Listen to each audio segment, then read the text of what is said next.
Ayan, so papakita po natin sa inyo ang pagputol ng mga rebar natin, yung deform bar natin para gawing art matting ng ating concrete post. Ayan. Ayan. So ganyan lang tayo magputol ng ano natin, concrete mga rebar natin.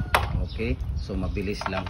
Kasi ang gamit natin dito na bar cutter, ano siya, 22 mm pababa. Malaki, mahal nga lang siya, may kamahalan nga siya, pero tingnan niyo ang pagputol. Ayan, napakasimple lang. Para lang tinulak ni kuya. Ayan si kuya nagtutulak. Ayan, sige kuya, tulak ulit. Tingnan mo si kuya, para lang nagtulak ng ano, ayan oh.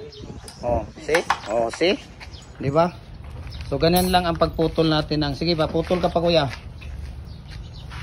Putol ka pa para maabot ng ano, ayan. Sa sino pang hindi nakapag follow ng Facebook page natin, follow na po kayo. Jim Hardware ang Kukulamber Balulang branch, Jim Hardware ang Kukulamber Kanituan branch, Jim Hardware ang Kukulamber Tambo Magasandig branch, at saka Jim Hardware Concrete Products Kanituan branch, at saka sa ating personal Facebook account Felix Tan Pagikan Jr., at saka sa ating YouTube channel Felix Tan Pagikan Jr., at saka sa ating Instagram account Felix_Pagikan 2000. Kaya maraming salamat at subscribe and follow na po kayo para updated kayo sa mga bagong video natin. Ayan, thank you so much and God bless ating lahat.